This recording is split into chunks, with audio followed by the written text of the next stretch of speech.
Kakapasok lang, hala, PBBM na shock, nagkagulo na sa Malacanang. VP Sara at Escudero kumanta na. Ano kaya kanta yun, no? Maganda kaya yung kanta na yun? Ano ba yan? Ano ba yan? Ano ba yan?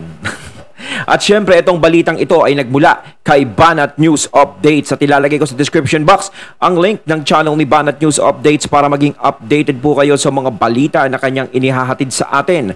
At syempre, ito po ang inyong lingkod na si BT na magbibigay ng reaksyon at komento dito sa videong ating matutunghayan ngayon. At huwag na natin pagtagalin at sabay-sabay na nating panoorin ang laman ng video na hatid sa atin ni Banat News Updates at bibigyan natin ng reaksyon ng balitang ito. Pasok! Mga kapatid, ito po, unahin na po natin to, yung ating Senate President, Mig Zubiri tuloy, Senate President Chis Escudero. Quezon, pasok. Yan. Quezon. Ayon po kay Quezon, na kitang-kita po, na medyo maganda po ang pagkakaahit ng kilay ngayon. Nagpaahit ka na naman. Si Quezon naman, no? Ayon po sa kanyang kilay na mapagmataas, pagbibitiw sa gabinete ni VP Sara, inaasahan na ni Chis. Yan po ang sabi ni Chis Escudero. Iginagalang umano ni Senate President Chis Escudero ang desisyon ni Vice President Sara Duterte na magbitiw bilang kalihim ng DepEd. Ayon kay Chis Escudero, inaasahan na niya ang pagbibitiw ng pangalawang pangulo mula sa gabinete matapos batikusin ng kanyang amang si dating Pangulong Rodrigo Duterte, si Pangulong Bongbong Marcos. No, dito po ako nawiwindang sa mga, hindi ko alam kung kung pareho tayo ng mga bansa, no. Ang gusto nilang palabas isa pa, para isahan na lang. Si Barry Gutierrez, ganyan din yung sinasabi. Para isang atake na lang, pareho naman po ng punto. Ayon naman kay Barry Gutierrez, curious lang ako bakit ngayon nag-resign. Kung delikadesa, dapat nung pala nagsimulang bumanat ang tatay at kakampo niya sa unit team nila. Diba? Pareho, no?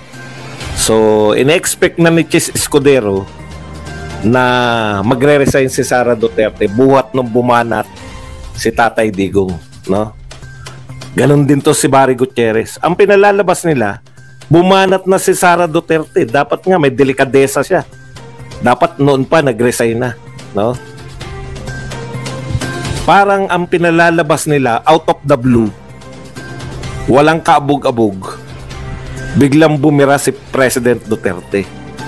No, yung parang nagising isang umaga, puta, banatan ko kaya tong BBM na to, trip ko lang. Ganun ba yung gusto nyong palabasin? Na pinagtripan lang ni Pangulong Duterte, isang umaga nagising, masama ang gising? Ayan. Yung sinasabi nila yung sinasabi ni Sir Badong na parang gano'n na lang, nababanat na lang sa FPRRD ng ganun-ganun, na parang napagtripan niya lang, no? Na wala siyang basihan o anong babanat na lang siya. 'Di ba? Inuulit-ulit natin dito, no, lagi nating tinatalakayan yung tungkol sa alitan na yan ng dalawang kampo is hindi naman talaga sa kanila nagsimula. Oo, hindi naman sa kanila nagsimula. Alam ng lahat yan. Alam nyo rin yan, mga katunay. Alam nyo kung sino talaga ang nagsindi. No? Kung sino talaga ang nagpasimuno at nagsimula niyan. Hanggang sa dumating na dyan sa dalawang kampo na yan, yung problema. Tahimik lahat ng issue nun. Wala kang maririnig na issue. Siguro may mga issue, pero wala naman eh. 'Di ba? Hindi naman ganun kainit. Pero simula nang lumabas yung mga survey, simula nang may kumontra si VP Sara ng konti, 'di ba, yung kay GMA, 'di ba? Is nagsunod-sunod na. Parang napag-initan na si VP Sara dito sa senaryong 'to. So kung ano-ano na yung mga pinagsasasabi, inaakusa kay VP Sara, yung mga pambabanat kay VP Sara, 'di ba? So syempre, ala nga namang tumahimik si FPRRD o yung pamilya ni VP Sara doon sa nangyayari at hindi nila pansinin yung ginagawang pambabatikos kay VP Sara. 'Di ba? Natural, aalma si Tatay Digong. So, nung umalma si Tatay Digong, ayan na. 'Di ba? Lumaki na ng lumaki. Gumapang na ng gumapang. 'Di ba? Wala naman kasing apoy kung walang unang nagsindi ng apoy. 'Di ba? Ayos naman silang nagtatrabaho nun, kaso nga lang may sumingit na pamanggulo. Yun ang sumira ng lahat. 'Di ba? Bilang ama, hindi niya pababayaan yung anak niya ng ganun-ganun na lang. 'Di ba? Ang iniisip kasi ni FPRRD sa nangyari, nandiyadyaan kayo, isang team kayo dyan, pero bakit yung anak ko is parang pinabayaan nyo? 'Di ba? Ganun lang nangyari. Kaya parang nadismaya si Tatay Digong. So walang ibang magiging kakampi si VP Sara kundi yung pamilya niya, kundi yung tatay niya. Sino pa ba ang didepensa kay VP Sara? Si Iron Man? Si Superman? Siyempre yung tatay niya. Kaya bumanat si Tatay Digong. 'Di ba? Kaya kung isipin nyo, bakit bumanat si Tatay Digong? 'Di ba? Dapat alamin nyo muna. Inaalam nyo kung bakit bumanat siya. Parang tanga ba si Tatay Digong na babanat lang, sisirain o maninira ng administrasyon? O babanatan si PBBM ng ganun-ganun lang? Tapos syempre, ka-teammate ni VP Sara si PBBM, tapos magsasalita si FPRRD ng ganun. Syempre, hindi naman ganun katanga si Tatay Digong. 'Di ba? Hindi naman siya ganun walang isip para gumawa ng ganung bagay. 'Di ba?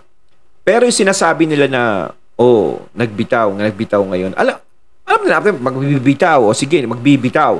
Dahil kung ano-ano na nga yung nangyayari. Siyempre, kahit sabihin natin na ayaw ni VP Sara magbitaw, gusto ko panindigan o trabahuhin yung binigay mo sa aking posisyon doon sa DepEd or what, o kung ano man, is gusto kong gampanan yung trabaho na yun, is baliwala eh. Kasi parang gusto na rin siyang paalisin. 'Di ba? Parang gusto na rin siyang mawala doon sa gabinete na yun. Kahit sinasabi na ayaw naman ni PBB. 'Di ba? Kung isang tao lang ang may isang tao lang ang may ayaw na umalis ka, tapos kung sa 100 tao, isang tao lang may ayaw pero yung 99 na tao is ayaw sa'yo. Makakapagtrabaho ka pa ba ng maayos? Magagampanan mo pa ba yung trabaho mo ng maayos? Siyempre hindi na. 'Di ba? Kahit anong magandang gawin mo, kahit gampanan mo yung tungkulin mo, masama pa rin ang magiging tingin sa'yo. Kasi ayaw nila sa'yo. Kaya bakit ipagsisiksikan pa ni VP Sara ang sarili niya dyan? Kaya mas maganda na rin na umalis na rin siya. 'Di ba? Na humiwalay na rin siya ng landas kasi hindi na nagwo-work. No? Siyempre, marami pang pagkakataon dati na baka maayos pa, mahilot pa, magkasundo pa, kaya tinutuloy-tuloy niya siguro. 'Di ba? O kaya ayaw niyang masira yung pagkakaibigan nila, yung tiwalang ibinigay sa kanya ni PBBM, kaya pinagpapatuloy niya. Pero ayan na nasasagad na eh. Iba na yung ginagawa sa kanya. Kaya kahit ayaw o gusto man ni PBBM, wala siyang magagawa kundi talaga mag-resign. 'Di ba? Kung ganyan na lang din naman ang mga nagiging kasama na ayaw sa kanya. 'Di ba? Hindi niya na ipipilit yung sarili niya diyan. Pinanatan si PBBM, no? Tama lang po natin, ha? Kasi kamakailan lang yan. Wala pang isang taon pa lang yan, eh. Taliwas sa gusto nyong palabasin, may dahilan kung bakit bumira si Pangulong Duterte. Yun yung sinasabi In fact, nung una po, nananawagan pa si Pangulong Duterte na suportahan natin si Pangulong Marcos, no? Tapos na eleksyon eh. Suportahan na. Yes, ako alam ko 'yon. Nanawagan si FPRRD na suportahan si PBBM. 'Di ba? Wala pang problema noon. 'Di ba? Ako, kung sinasabi nilang si FPRRD ay nanguna at gustong sirain ang administrasyon, hindi ako naniniwala. 'Di ba? Kasi kung gustong sirain ng isang Tatay Digong ang administrasyong Marcos ngayon, hindi na para ipagtandem ni Tatay Digong si VP Sara kay PBBM. Alam naman natin na may laban si VP Sara sa pagiging presidente ng mga panahon na yon. pero hindi nila inasam. 'Di ba? Hindi nila inasam na tumakbong presidente si VP Sara. Nag-vice na lang siya. Hindi ginamit ni Tatay Digong yung power niya para samantalahin kung ano man yung ano na yun, eleksyon na yun. Bagkos, sinuportahan ni Tatay Digong yung samahan na yun. 'Di ba? Yung anak niya, pinagkatiwala niya ron. Nagtulungan sila, kaso nga lang ang nangyari ngayon, 'di ba? Parang ang naiwan sa ere si VP Sara. Kaya ganun. Kaya talaga hindi matitiis si Tatay Digong na hindi siya magsalita. Kasi kumbaga puno na ang salok dapat ng kalusin. Yung papanawagan, tandang-tanda ko yan eh. Yung panawagan na yan ni Pangulong Duterte. Yung tapos na yung eleksyon, yung nanalo na. Very supportive po. Lahat po ng magkakapatid na Duterte. Eleksyon pa lang. Very vocal po. No?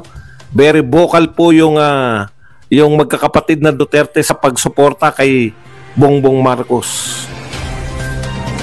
Nagsimula po na bumira yung mga Duterte nung pinasama ninyo, binanata ninyo, pinagmukha nyo magnanakaw si Sara Duterte. Iyon. Sa confidential fund. Iyon. Sinimulan ng mga kaalyado ni Martin Romualdez, no? Ang Kongreso sa pamumuno ni Martin Romualdez, binanata niyang confidential fund, dehin bokiki si Pangulong Marcos. Kasi dapat yung binanatan yung confidential fund na binigay kay VP Sara, yun ang nakakasama ng loob siguro kay FPRRD, is yung binanatan si VP Sara doon sa confidential fund na walang naging salita nga naman si PBBM. Di ba dapat nagsalita siya ron eh? Siyempre, pinsan niya yun, si Romualdez. So, bilang pinsan, kung ano man ang sabihin mo siguro, sabihin mo sa kanya na, ako nagbigay sa kanya, ganto-ganto, or ganto-ganto, ganyan. Di ba dapat nagsasalita para idepensa naman yung kasama mo? Kasi ang nangyari noon is parang hindi siya parang hindi siya nagsalita, parang bahala sila sa buhay nila diyang magkagulo. Ganun ang nangyari. Kaya nagtuloy-tuloy. Di ba parang naiwan sa ere. So syempre nga, gaya na sinabi ko kanina, parang nawalan ng kakampi si VP Sara. So sino pa ba ang pwede niyang maging kakampi? Dahil lahat nagkampihan parang napagtulong-tulungan na siya dyan wala na siyang ibang magiging kakampi kundi si Tatay Digong, si Basti, 'di ba? Mga Duterte, ganun yan pero kung meron naman talaga na dumipensa sa kanya, may nagsasalita o pinagtatanggol din siya, 'di ba? Bilang ka-teammates, is hindi naman siguro para magsalita si Tatay Digong. Hindi na siya para makialam pa. 'Di ba? Kasi nga naman parang napansin niya, yung anak ko parang hindi niyo naman inaano. Ganyan na yung sinasabi sa kanya, ganyan na yung binibintang sa kanya. Binabanatan na siya ng binabanatan, pero parang wala kayong pakialam. Hindi nyo, di ba? So, doon na umalma si Tatay Digong, doon na siya nagsalita. Nakarating sa Senado, binanatan din ng mga senador, dehin bokiki si Pangulong Marcos. Yun lang Yun lang Pinasama ninyo si VP Sara Duterte, pero yung ka-unit team, no, yung kwento po niyan, sa totoo lang po, ibalik lang natin ng konti, no? Ibalik lang po natin kasi pinalalabas yung reaction Yung reaction ng mga Duterte. Alam nga namang, di ba? Alam nga namang hindi pumulag yung mga Duterte. Oo. Pinagbibintangan ninyo na magnanakaw yung Vice President ng Pilipinas. Oo. Alam nga namang thank you very much po sa pagbibintang ninyo. Kasi isang team kayo Dapat meron kayong teamwork, nagtutulungan kayo. Hindi pwedeng magkanya-kanyang galaw kayo sa court. 'Di ba? Pag nagkanya-kanyang galaw kayo is magulo 'yan. Tapos yung kasama nyo, 'di ba, binabantayan Tapos pababayaan nyo lang siya. 'Di ba? Hindi naman pwedeng yung mga kasama nyo, yung mga ka-teammates nyo, ipababayaan nyo lang sa loob ng court. Kailangan talaga is may teamwork. Nawala yung teamwork sa unity. Yun ang nawala. 'Di ba? Kaya iniisip nung iba, parang ginamit lang si VP Sara. Parang nung eleksyon lang, parang para lumakas ba na sinama nila yung mga Duterte. 'Di ba? Kasi nga, kapag nagsama ang Marcos at Duterte is talagang malakas talaga. Kasi alam naman natin, ang supporter ng Marcos, marami. Ang supporter ng Duterte is marami din. 'Di ba? Kumbaga safe na safe eh. Kapag tumakbo ka, siguradong makukuha mo yung boto. Parang ganun yung iniisip ng ilan. Na parang, ano ba to? Nagkaagamitan lang ba pagkatapos nito? Parang, pag nanalo na kami, bahala na kayo dyan, patalsigin nyo na yan. Parang ganun yun. Wala tayong nakitang teamwork. Walang walang alalayang nangyari. Na dapat naman talaga is ginawa. 'Di ba? Bilang isang team. 'Di ba? Kaya nga unity team. Kaso nga lang ang nangyari, unity team, sa iba nakipag-team. Parang dilawan na yung mga ka-teammates ngayon. Nako. Mga kaalyado, pinsa pamumuno ng pinsan nyo. Ganun ang gusto nyo marinig? Maraming salamat po. At pinasasama nyo yung aking anak. Yun yung gusto nyo marinig sa former president. Hindi po nagsalita in defense ni Sara Duterte itong supposedly ka-unity team niya. Kaya po napilitan si Tatay Digong pati mga kapatid, no, na magsalita laban dito sa pamahalang ito. Ito lang is simple dyan eh. Tatanungin ko kayo mga katunay ha. Pwede po kayo mag-comment dito. Kayo po ba, halimbawa bilang tatay, yung mga tatay dito ng mga katunay natin, kung yung anak nyo binubuli sa eskwelahan o sa harapan nyo na lang, paulit-ulit silang iniinis, paulit-ulit silang binubuli, 'di ba, inaapi.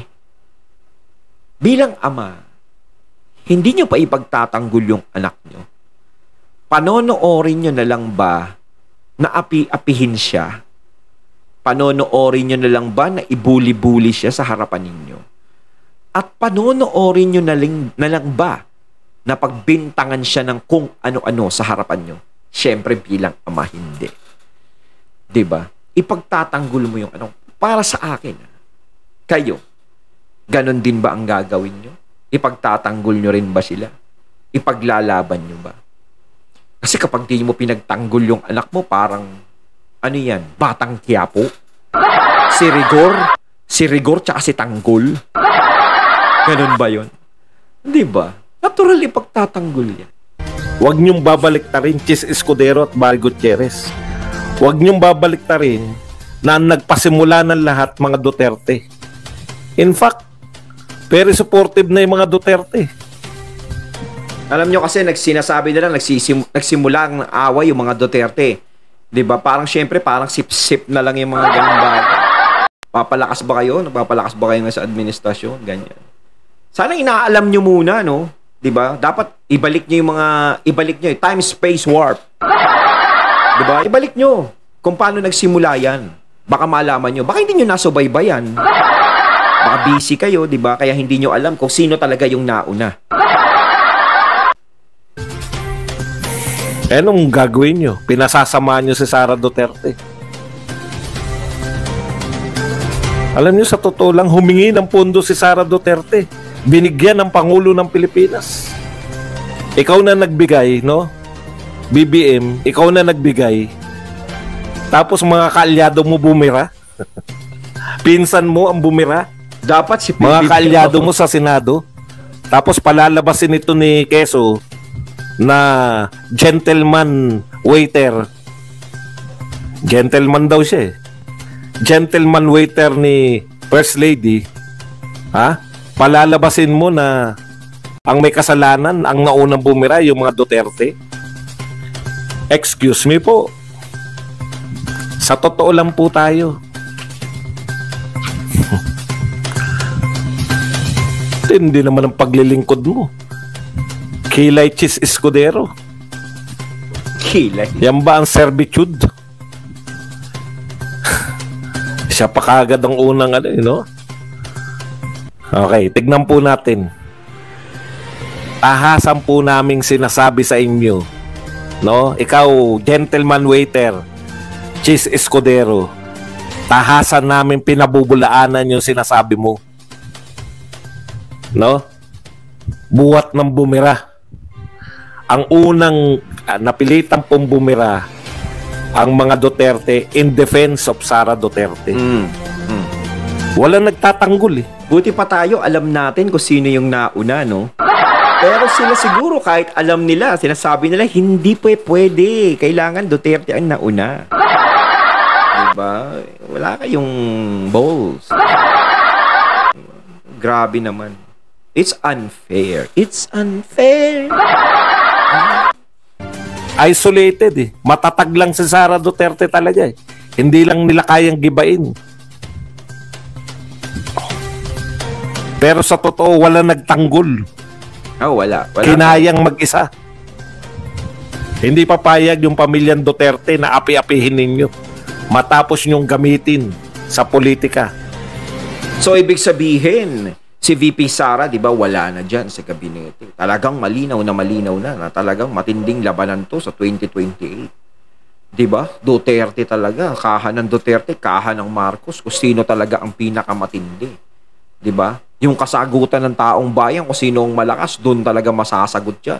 Sa 2025 pa nga, sa 2025 pa lang, doon natin malalaman yan eh. Di ba? Yung mga senatorial ng Duterte, senatorial ng Marcos, kung sino ang mas maraming papasok, doon yan magkakaalaman. Ba? Nakakasabik naman mapanood yun, mga katunay makita. No? Yang unit team na yan ay panggagamit ng Marcos sa pangalan ng Duterte. O mag-real talk tayo. Gentleman waiter. Yan ang magiging papel mo. Gentleman waiter ka na ngayon. Ayun, natating natunghayan ng video na nagbula kay Banat News Updates at syempre natunghayan natin ang boses na yan na nagbula kay Sir Badong Aratales. Kayo mga katunay, anong masasabi nyo tungkol dito? No? Sa natunghayan natin ngayon, binigyan ng reaksyon. No? Gentleman waiter. Comment lang po kayo sa comment box. So once again, I'm BT and I'm out. Peace.